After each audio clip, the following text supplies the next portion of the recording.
Shalom Aleichem, damai sejahtera. 12 hal yang setan tidak bisa lakukan. 12 hal yang setan tidak bisa lakukan. Yang pertama adalah setan tidak bisa membuat kita berdosa. Yang kedua adalah setan tidak bisa membuat kita takut akan kematian. Yang ketiga, setan tidak dapat mengambil kekuatan rohani kita. Yang keempat, setan tidak dapat mengganggu kita apabila kita bertindak mengusirnya. Yang kelima, setan tidak dapat mengontrol kita. Yang keenam, setan tidak maha hadir. Dan yang ketujuh, setan tidak maha tahu. Yang kedelapan, setan tidak dapat memberi kebahagiaan. Yang kesembilan, setan tidak dapat melakukan sesuatu tanpa izin Tuhan. Yang kesepuluh, setan tidak dapat mencuri iman kita. Yang kesebelas, setan tidak dapat menghancurkan masa depan kita.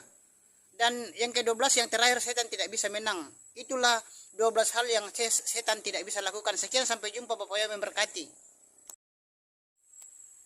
Shalom Aleichem, damai sejahtera. Apakah setan bisa membuat kita berdosa? Saudara-saudara, di sini saya memberitahukan bahwa setan itu tidak bisa membuat kita berdosa, saudara-saudara. Setan itu hanya merayu dan membujuk kita manusia dan memperdaya kita manusia agar kita berbuat dosa atau melakukan dosa. Dan saudara-saudara, dosa itu disebabkan oleh keputusan dari diri kita sendiri. Dan saudara-saudara, di dalam Yakobus 1 ayat 13 sampai 15 berbunyi, tiap orang itu dicobai oleh keinginannya sendiri. Dan saudara-saudara, setan itu hanya dapat menggoda Hawa. Setan menggoda Hawa di Taman Eden. Tapi Hawa lah yang memutuskan untuk berbuat dosa. Jadi keputusan untuk berbuat dosa itu ada di tangan Hawa, saudara-saudara. Jadi janganlah menyalahkan setan, saudara-saudara, karena keputusan untuk berbuat dosa ada di diri kita. Sekian, sampai jumpa. Shalom Aleichem, damai sejahtera. 12 hal yang setan tidak bisa lakukan. 12 hal yang setan tidak bisa lakukan. Yang pertama adalah setan tidak bisa membuat kita berdosa. Yang kedua adalah setan tidak bisa membuat kita takut akan kematian. Yang ketiga, setan tidak dapat mengambil kekuatan rohani kita. Yang keempat, setan tidak dapat mengganggu kita apabila kita bertindak mengusirnya. Yang kelima, setan tidak dapat mengontrol kita. Yang keenam, setan tidak maha hadir. Dan yang ketujuh, setan tidak maha tahu. Yang kedelapan, setan tidak dapat memberi kebahagiaan. Yang kesembilan, setan tidak dapat melakukan sesuatu tanpa izin Tuhan. Yang ke-10, setan tidak dapat mencuri iman kita. Yang ke-11, setan tidak dapat menghancurkan masa depan kita. Dan yang ke-12 yang terakhir, setan tidak bisa menang. Itulah 12 hal yang setan tidak bisa lakukan. Sekian, sampai jumpa. Bapak yang memberkati. Shalom Aleichem, damai sejahtera. Haruskah kita menyalahkan setan apabila kita berdosa? Saudara-saudara, apabila kita melakukan dosa, saudara-saudara, janganlah kita menyalahkan setan atau iblis, saudara-saudara. Mungkin kalau kita berbuat dosa, mungkin kita berpendapat, saya melakukan dosa ini karena setan yang ada di dalam hati dan pikiran saya, atau setan yang selalu menggoda atau merayu saya sehingga saya melakukan dosa. Saudara-saudara, di sini saya mau mengatakan bahwa janganlah kita menyalahkan setan apabila kita melakukan dosa, karena setan itu hanya dapat menggoda dan merayu kita untuk melakukan dosa, saudara-saudara. Tetapi keputusan untuk melakukan dosa itu ada di diri kita sendiri. Karena itu, kuatkanlah iman kita kepada Bapa Yahweh supaya kita tidak melakukan dosa. Sekian, sampai jumpa. Shalom Aleichem, damai sejahtera. Bolehkah manusia dinamai Tuhan? Saudara-saudara, dimanapun berada saat ini, ada orang di Jawa itu yang diberi nama Tuhan, dan di KTP-nya itu namanya Tuhan, saudara-saudara. Dan saudara-saudara, banyak orang yang mempermasalahkan kalau ada orang yang diberi nama Tuhan oleh orang tuanya. Dan saudara-saudara, di sini saya mau mengatakan bahwa Tuhan itu adalah sebutan atau jabatan atau gelar. Jadi Tuhan itu bukan nama Sang Pencipta langit dan bumi dan segala isinya, tetapi Sang Pencipta langit dan bumi dan segala isinya yaitu Yahweh, Sang pemilik surga, bukan Tuhan. Karena Tuhan itu adalah jabatan daripada Yahweh atau gelar daripada Yahweh, saudara-saudara. Jadi manusia bernama Tuhan itu tidak jadi masalah, tidak perlu dipermasalahkan. Sekian, sampai jumpa. Shalom Aleichem, damai sejahtera. Tuhan bernama Tuhan. Saudara-saudara, Tuhan itu adalah sebutan. Kenapa bisa jadi nama? Tuhan bernama Tuhan berarti ada Tuhan yang bernama Tuhan. Huruf besar semua, saudara-saudara. Jadi Tuhan yang mana, saudara-saudara? Dan kemudian Allah yang mana? Dan siapakah Allah itu sesungguhnya? Kita jadi bingung kan, saudara-saudara. Dan kalau kita mau belajar pasti temukan kejanggalan yang terjadi. Ini kenapa demikian, saudara-saudara? Itu karena terjemahan kesalahan dari LAI, Lembaga Alkitab Indonesia. Ini buktinya, saudara-saudara, di 1 Raja-Raja 18 ayat 39 LAI, ketika seluruh rakyat melihat kejadian itu, sujudlah mereka serta berkata, Tuhan dialah Allah, huruf besar semua. Tuhan dialah Allah, Tuhan huruf besar semua. Tuhan dialah Allah, itu hanya huruf besar. Tuhannya huruf besar semua, saudara-saudara. Sekali lagi, Allah itu menurut kekristenan hanya sebutan. Berarti ada Tuhan bernama Tuhan atau Allah yang bernama Tuhan. Sekian, sampai jumpa. Shalom Aleichem, damai sejahtera. Bolehkah umat Nasrani dan Kristen di Indonesia memakai nama Yahweh? Saudara-saudara, saya mendengar ada umat Nasrani dan Kristen di Indonesia itu memanggil nama Sang Pencipta langit dan bumi dan segala isinya dan Sang Pemilik surga itu dengan nama Yahweh. Saudara-saudara, di sini saya mau mengatakan bahwa yang memakai nama Yahweh itu adalah orang Kristen Arab, karena orang Kristen Arab itu tidak mengenal huruf hidup. Jadi mereka menyebut nama Yahweh itu dengan Yahweh. Jadi kita orang Nasrani dan Kristen di Indonesia jangan ikut-ikutan menyebut nama Yahweh, karena kita orang Indonesia mengenal huruf hidup. Jadi kita harus menyebut nama Sang Pencipta itu dengan Yahweh, bukan Yahweh. Jangan kita ikut-ikutan orang Arab yang menyebut nama Yahweh. Sekian, sampai jumpa. Bapak Yahweh memberkati. Shalom Aleichem, damai sejahtera. Apakah Allah itu dari Al-Ilah? Saudara-saudara, Allah itu bukan dari Al-Ilah, saudara-saudara. Dan orang Nasrani dan Kristen di Indonesia itu ada yang berpendapat bahwa Allah itu dari Al-Ilah, padahal Allah itu bukan berasal dari Al-Ilah. Dan Allah itu, saudara-saudara, adalah nama sesembahan atau nama Tuhan umat Islam. Dan sebelum Islam lahir, saudara-saudara, Allah itu merupakan salah satu di antara 360 dewa suku Quraisy sebelum Islam ada. Dan dapat kita lihat di buku, saudara-saudara, di buku yang berjudul Jerusalem Countdown, yang juga di buku Islam in the Jews.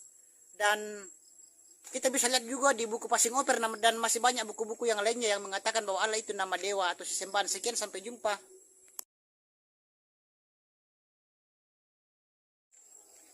Shalom Aleichem, damai sejahtera. Apakah setan bisa membuat kita takut akan kematian? Saudara-saudara, dimanapun berada saat ini, setan itu tidak bisa membuat kita takut akan kematian bagi orang yang beriman kepada Bapa Yahweh beserta Yesus Masiah Wira Kodes. Dan saudara-saudara, umumnya orang takut akan kematian. Tapi kita yang sudah percaya kepada Bapa Yahweh di dalam nama Yesus Masiah, itu kita tidak perlu takut akan kematian. Sebab mati adalah keuntungan. Oleh karena kita berpindah kepada kehidupan yang kekal, saudara-saudara. Dan kuasa maut telah dikalahkan oleh Yesus Masiah. Sehingga maut dan kebinasaan tidak berkuasa atas kita oleh karena Yesus Masiah. Dan bila kita masih takut akan kematian, maka kita perlu mengecek kehidupan rohani kita. Jadi jangan kita takut akan kematian. Sekian, sampai jumpa. Bapak Yahweh memberkati. Sekian. Shalom Aleichem, damai sejahtera. Apakah di dalam kasih ada ketakutan? Saudara-saudara, di sini saya mau mengatakan bahwa di dalam kasih itu tidak ada ketakutan, saudara-saudara.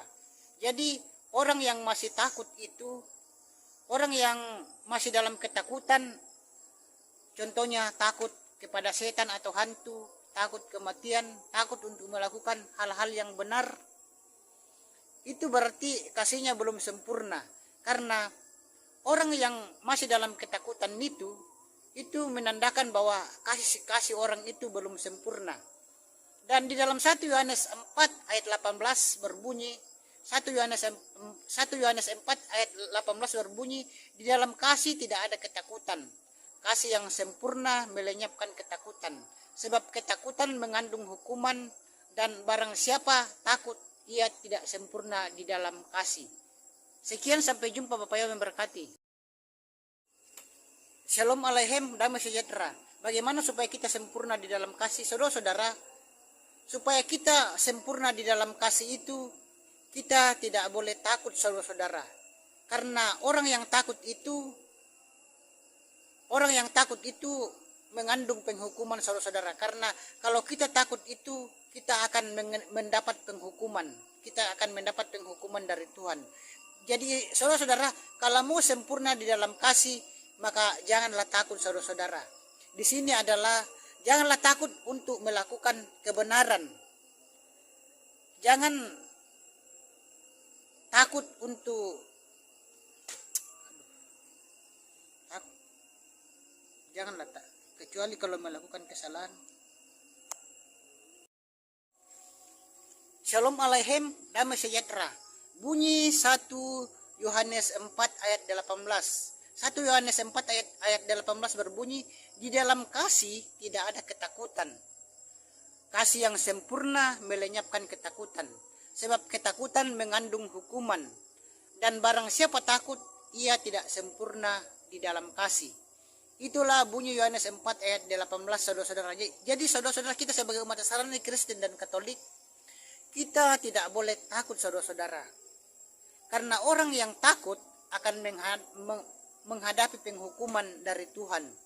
Dan orang yang takut itu tidak sempurna dalam kasih. Karena itu kita sebagai umat Tuhan, umat Bapa Yahweh, di dalam nama Yesus Masiah tidak boleh takut kepada setan atau hantu. Tidak boleh takut menghadapi kematian. Karena orang yang di dalam nama Tuhan, di dalam nama Yesus Masiah akan mendapat hidup yang kekal. Dan jangan takut melakukan kebaikan. Sekian, sampai jumpa.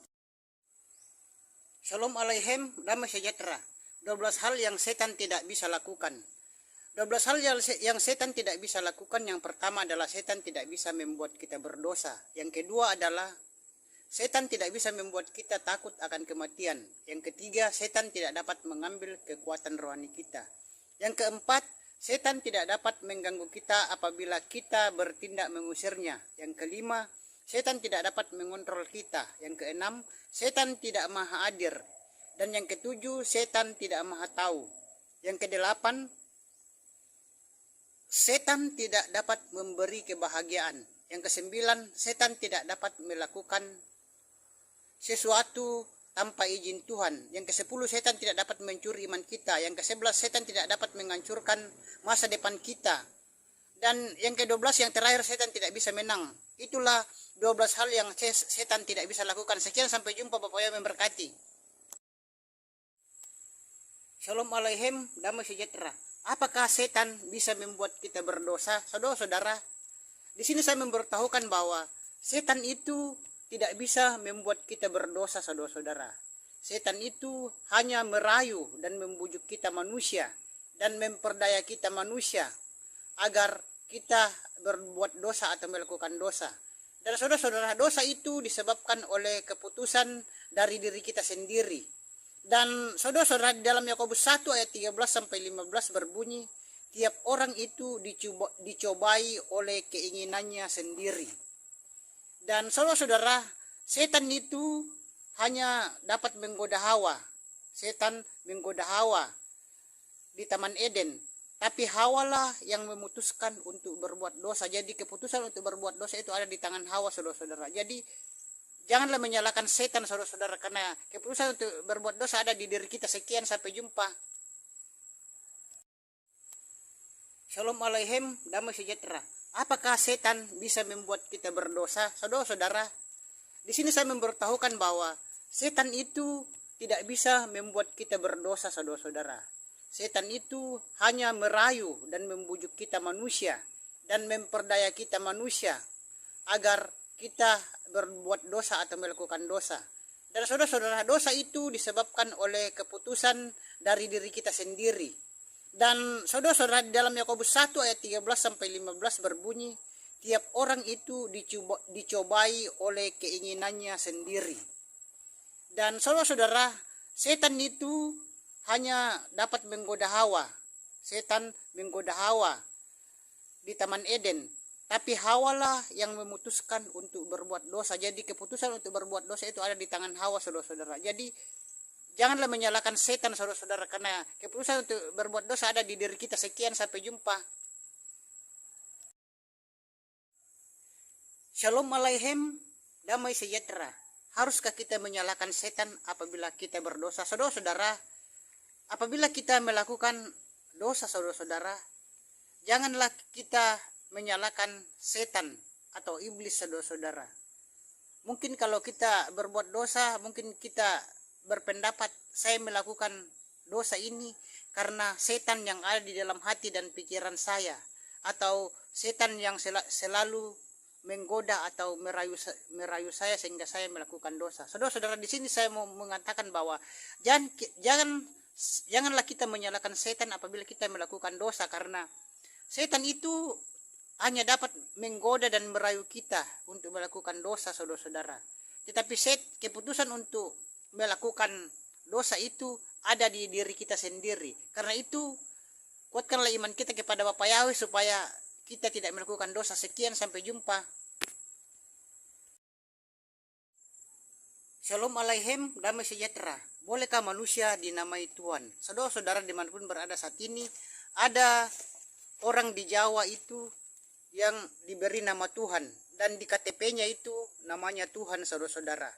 Dan saudara-saudara, banyak orang yang mempermasalahkan kalau ada orang yang diberi nama Tuhan oleh orang tuanya. Dan saudara-saudara, di sini saya mau mengatakan bahwa Tuhan itu adalah sebutan atau jabatan atau gelar. Jadi Tuhan itu bukan nama Sang Pencipta langit dan bumi dan segala isinya, tetapi Sang Pencipta langit dan bumi dan segala isinya yaitu Yahweh. Yahweh Sang Pemilik surga, bukan Tuhan. Karena Tuhan itu adalah jabatan daripada Yahweh atau gelar daripada Yahweh, saudara-saudara. Jadi manusia bernama Tuhan itu tidak jadi masalah, tidak perlu dipermasalahkan. Sekian, sampai jumpa. Shalom Aleichem, damai sejahtera. Tuhan bernama Tuhan. Saudara-saudara, Tuhan itu adalah sebutan. Kenapa bisa jadi nama?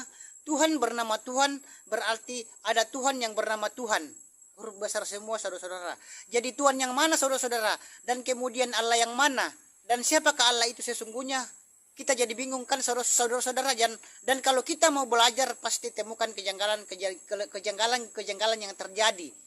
Ini kenapa demikian, saudara-saudara? Itu karena terjemahan kesalahan dari LAI, Lembaga Alkitab Indonesia. Ini buktinya, saudara-saudara, di 1 Raja-Raja 18 ayat 39 LAI, ketika seluruh rakyat melihat kejadian itu, sujudlah mereka serta berkata, Tuhan dialah Allah, huruf besar semua. Tuhan dialah Allah, Tuhan huruf besar semua.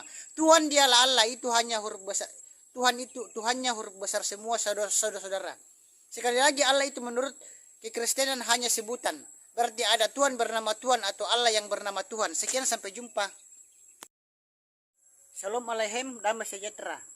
Bolehkah umat Nasrani dan Kristen di Indonesia memakai nama Yahweh? Saudara-saudara, saya mendengar ada umat Nasrani dan Kristen di Indonesia itu memanggil nama Sang Pencipta langit dan bumi dan segala isinya dan Sang Pemilik surga itu dengan nama Yahweh. Saudara-saudara, di sini saya mau mengatakan bahwa yang memakai nama Yahweh itu adalah orang Kristen Arab, karena orang Kristen Arab itu tidak mengenal huruf hidup. Jadi mereka menyebut nama Yahweh itu dengan Yahweh. Jadi kita orang Nasrani dan Kristen di Indonesia jangan ikut-ikutan menyebut nama Yahweh. Karena kita orang Indonesia mengenal huruf hidup. Jadi kita harus menyebut nama Sang Pencipta itu dengan Yahweh, bukan Yahweh. Jangan kita ikut-ikutan orang Arab yang menyebut nama Yahweh. Sekian, sampai jumpa. Bapak Yahweh memberkati. Shalom Aleichem, damai sejahtera. Apakah Allah itu dari Al-Ilah? Saudara-saudara, Allah itu bukan dari Al-Ilah, saudara-saudara. Dan orang Nasrani dan Kristen di Indonesia itu ada yang berpendapat bahwa Allah itu dari Al-Ilah, padahal Allah itu bukan berasal dari Al-Ilah, dan Allah itu saudara-saudara adalah nama sesembahan atau nama Tuhan umat Islam. Dan sebelum Islam lahir, saudara-saudara, Allah itu merupakan salah satu di antara 360 dewa suku Quraisy sebelum Islam ada. Dan dapat kita lihat di buku, saudara-saudara, di buku yang berjudul Jerusalem Countdown, yang juga di buku Islam in the Jews, dan kita bisa lihat juga di buku Passing Over, dan masih banyak buku-buku yang lainnya yang mengatakan bahwa Allah itu nama dewa atau sesembahan. Sekian, sampai jumpa.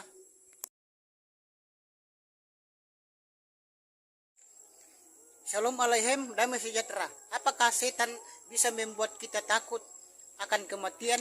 Saudara-saudara dimanapun berada saat ini, setan itu tidak bisa membuat kita takut akan kematian bagi orang yang beriman kepada Bapa Yahweh beserta Yesus Masya Wiyara Kodes. Dan saudara-saudara, umumnya orang takut akan kematian. Tapi kita yang sudah percaya kepada Bapa Yahweh di dalam nama Yesus Masya, itu kita tidak perlu takut akan kematian. Sebab mati adalah keuntungan. Oleh karena kita berpindah kepada kehidupan yang kekal, saudara-saudara. Dan kuasa maut telah dikalahkan oleh Yesus Masya, sehingga maut dan kebinasaan tidak berkuasa atas kita oleh karena Yesus Masya. Dan bila kita masih takut akan kematian, maka kita perlu mengecek kehidupan rohani kita. Jadi jangan kita takut akan kematian. Sekian, sampai jumpa. Bapak Yahweh memberkati. Sekian. Shalom Aleichem, damai sejahtera. Apakah setan bisa membuat kita berdosa? Saudara-saudara, di sini saya memberitahukan bahwa setan itu tidak bisa membuat kita berdosa, saudara-saudara. Setan itu hanya merayu dan membujuk kita manusia dan memperdaya kita manusia agar kita berbuat dosa atau melakukan dosa. Dan saudara-saudara, dosa itu disebabkan oleh keputusan dari diri kita sendiri. Dan saudara-saudara, di dalam Yakobus 1 ayat 13-15 berbunyi, tiap orang itu dicobai oleh keinginannya sendiri. Dan saudara-saudara, setan itu hanya dapat menggoda Hawa. Setan menggoda Hawa di Taman Eden. Tapi Hawa lah yang memutuskan untuk berbuat dosa. Jadi keputusan untuk berbuat dosa itu ada di tangan Hawa, saudara-saudara. Jadi janganlah menyalahkan setan, saudara-saudara, karena keputusan untuk berbuat dosa ada di diri kita. Sekian, sampai jumpa. Shalom Aleichem, damai sejahtera. Bunyi 1 Yohanes 4 ayat 18. 1 Yohanes 4 ayat 18 berbunyi, di dalam kasih tidak ada ketakutan. Kasih yang sempurna melenyapkan ketakutan. Sebab ketakutan mengandung hukuman. Dan barang siapa takut, ia tidak sempurna di dalam kasih.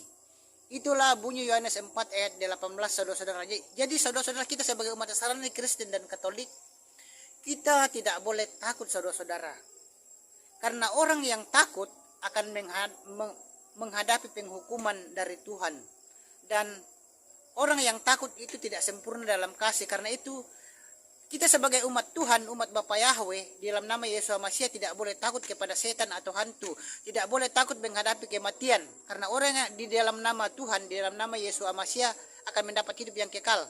Dan jangan takut melakukan kebaikan. Sekian, sampai jumpa. Shalom Aleichem, damai sejahtera. Bagaimana supaya kita sempurna di dalam kasih? Saudara-saudara, supaya kita sempurna di dalam kasih itu, kita tidak boleh takut, saudara-saudara. Karena orang yang takut itu mengandung penghukuman, saudara-saudara. Karena kalau kita takut itu, kita akan mendapat penghukuman. Kita akan mendapat penghukuman dari Tuhan. Jadi saudara-saudara, kalau mau sempurna di dalam kasih, maka janganlah takut, saudara-saudara. Di sini adalah janganlah takut untuk melakukan kebenaran. Jangan takut untuk janganlah kecuali kalau melakukan kesalahan.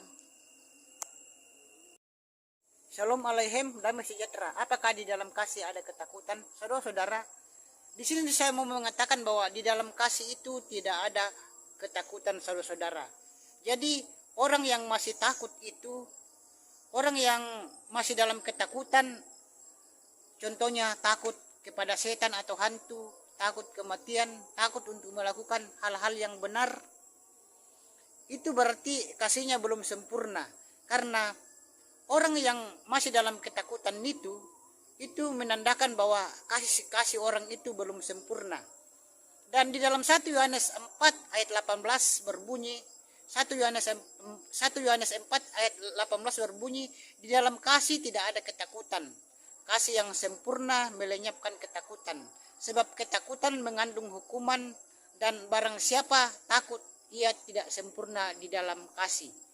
Sekian, sampai jumpa, Bapak Ibu memberkati. Shalom Aleichem, damai sejahtera. 12 hal yang setan tidak bisa lakukan. 12 hal yang setan tidak bisa lakukan. Yang pertama adalah setan tidak bisa membuat kita berdosa. Yang kedua adalah setan tidak bisa membuat kita takut akan kematian. Yang ketiga, setan tidak dapat mengambil kekuatan rohani kita.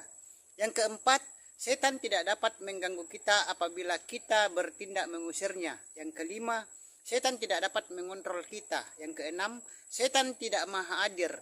Dan yang ketujuh, setan tidak maha tahu.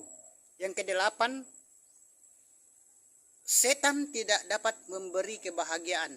Yang kesembilan, setan tidak dapat melakukan sesuatu tanpa izin Tuhan. Yang ke-10, setan tidak dapat mencuri iman kita. Yang ke-11, setan tidak dapat menghancurkan masa depan kita. Dan yang ke-12, yang terakhir, setan tidak bisa menang. Itulah 12 hal yang setan tidak bisa lakukan. Sekian, sampai jumpa, Bapak Ibu memberkati.